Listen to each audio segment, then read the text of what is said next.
is it depressed sexual energy. Sexual energy is the highest form of spiritual energy available to mankind. And yet we stop at the level of intercourse. Because as I've told you on other shows, we take these words and we think we know what they mean. But I should break down sexual energy just to see what it is. And if the show doesn't run out and I don't forget to do it, I will do it just to see how it plays in. But let's talk about the rest of the hangman and what he's having to say. I put my little card back, I guess. Put all of them back. Okay, here we go. Did I pull that off, Nancy? Guess I didn't. All right, here we are. We just said, the singular problem has not been extracted from that which is really causing the anger. The person is, of course, frustrated, feeling angry, reacting harshly by lashing out, and things like that. Brianna. Lashing out.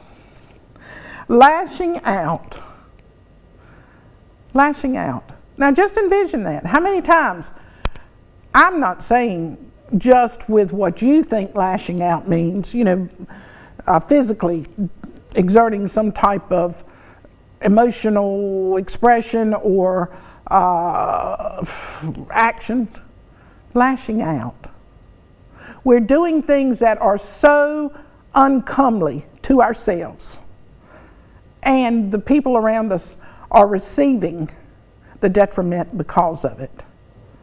We are so far removed from ourselves, we're lashing out. We're putting a barrier between us and the other person, simply because we're so out of touch with what is going on within us. We're so filled with anger that it's just like pushing on the gas pedal in our car. The pedal and the gas itself are two different, it seems, and it appears, two different items. And it cannot make a car go until you mash that and make all the things inside the engine work. But it's the vapor that comes. So this lashing out is an expression of to come in, to get still, to get silent, to shut out everything, to find out why you are calling you to come home. Come home. Come back to yourself. And in many cases, you've never even visited. Okay, he is most likely lashing out at those who have nothing in the world to do with his source of anger. The anger comes from a place of dependency that he has inflicted upon himself. The anger comes from a place of dependency. Well, I've got to break down that word. Comes from a place of dependency. The anger. Are all of you listening? You're going to learn where your anger comes from this second. It's going to be revealed.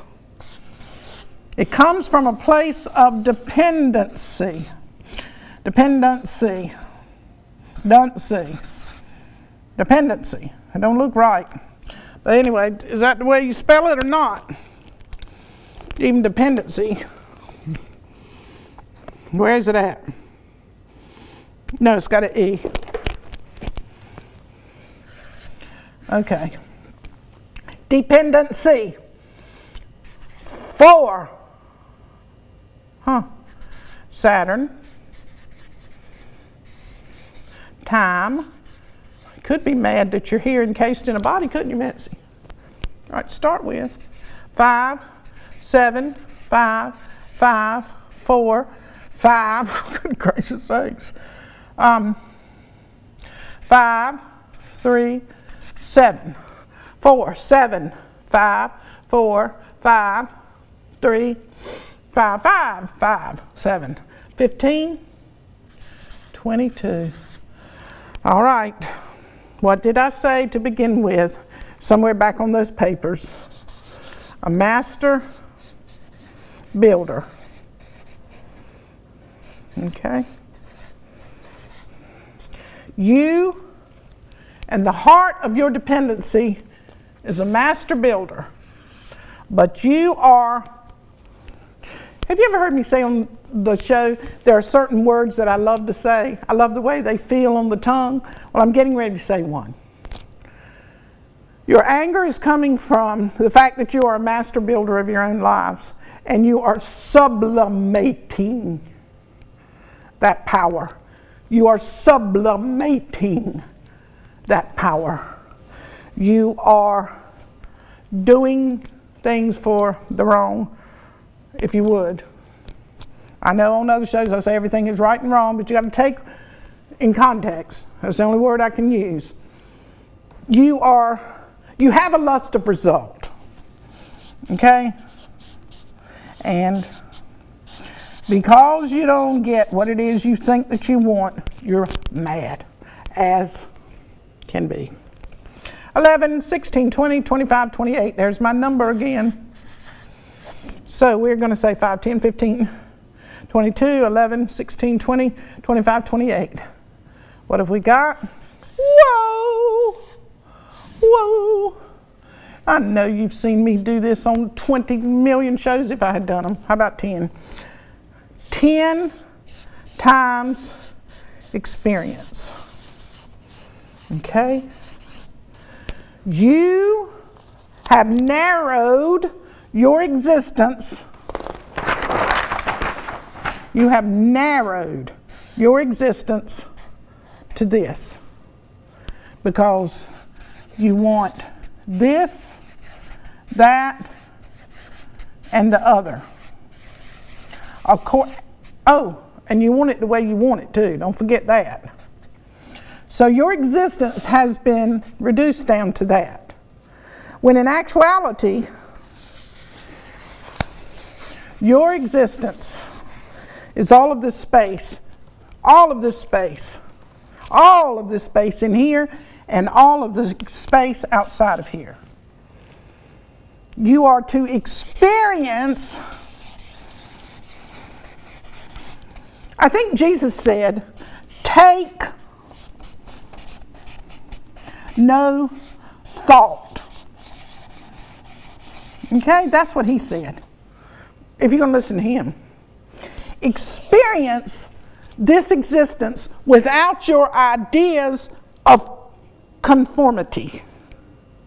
Of, I got to have a certain kind of car, certain kind of food, live in a certain place, be with a certain person, wear certain clothes, whatever. All the rest of it goes with it. And if I do all these things, I'll be successful and happy and smart and all the other. No, you won't. And as long as you're trying to do these things, as long as you're sublimating the sexual energy, you are going to remain, not just get, you're going to remain angry.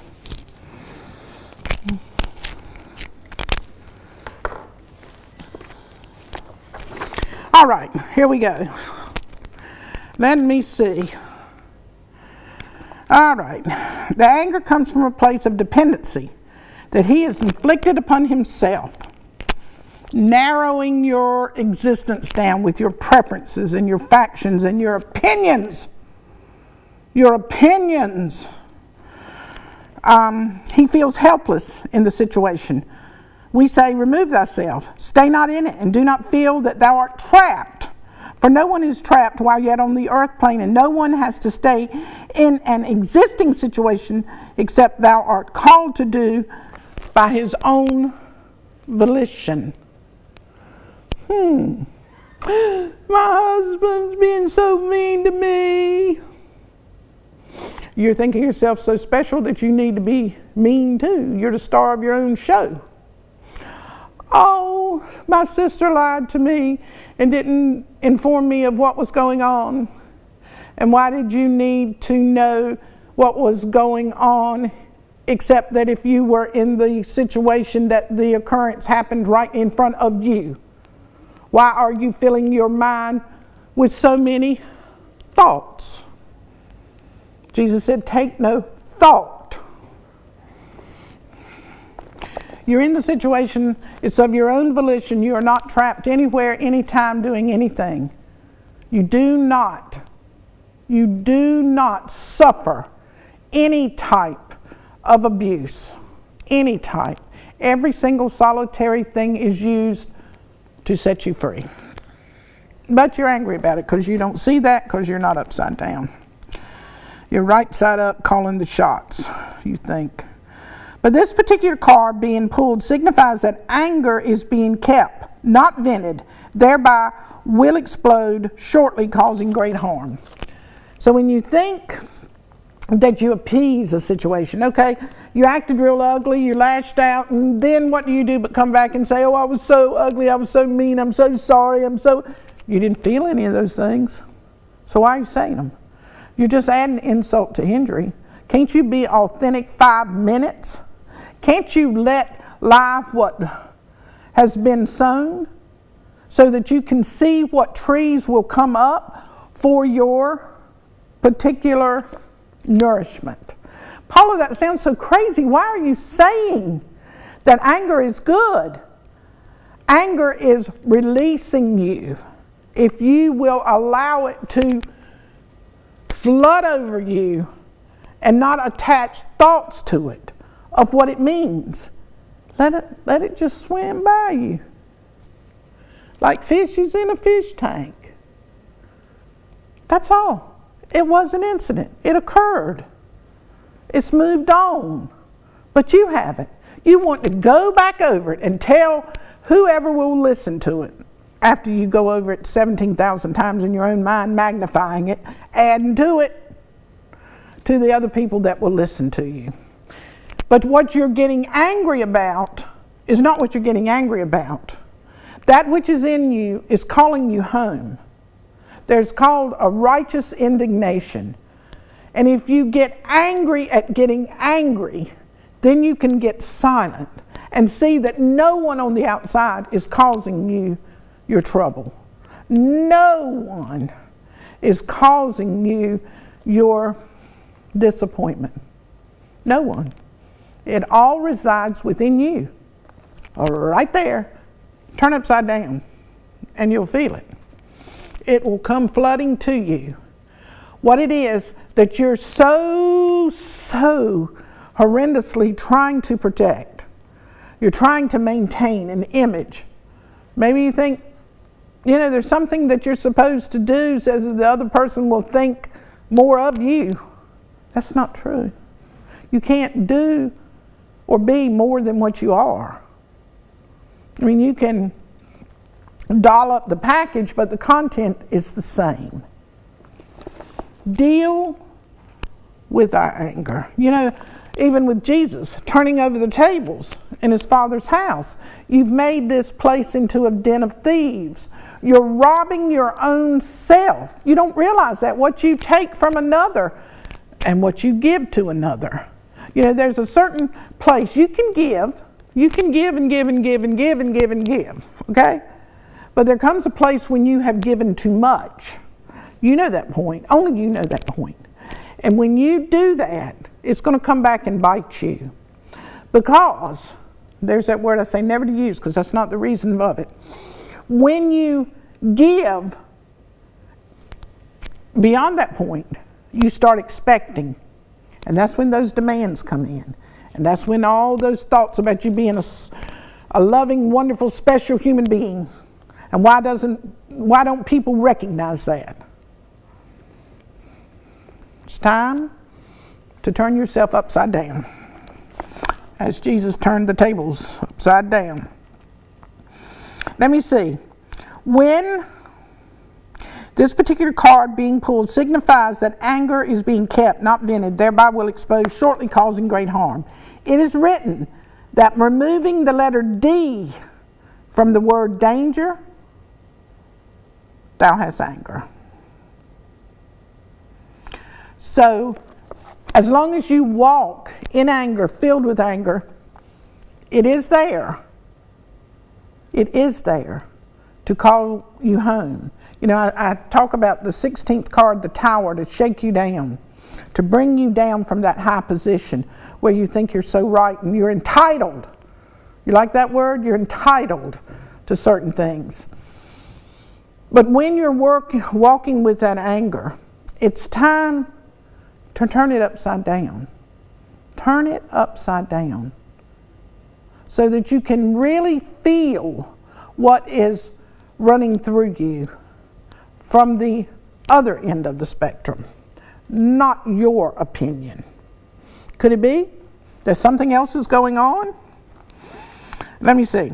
This is surely the case in pulling this card. For the angry person is a most volatile person, being dangerous as such, for he is quick to explode, short with temper, and sharp with his tongue. His words are bitter, his mouth is cursed, and he has not any good thing to say. For sarcasm is about him, and criticism flows from his mouth. Negativity is his ruler. He is disappointed, not with the other, but with himself, but will not recognize the anger for what it is. A liberating force to set him free. He thinks of himself as disgustingly weak, maybe. He abhors himself for it. He is madly vulnerable and feels helpless. Once again, mortal man does not like to feel helpless. Oh no. He likes to feel in charge, in control, in the driver's seat. Okay. But if we are here as a hermit, experiencing life to the fullness, and we would like to have guidelines along the way as to how to expand our divine self, we may take heed of the words of Jesus and look up to the oracle that is found in the elegant universe. Those things that contain the stars and the patterns and the nebulae.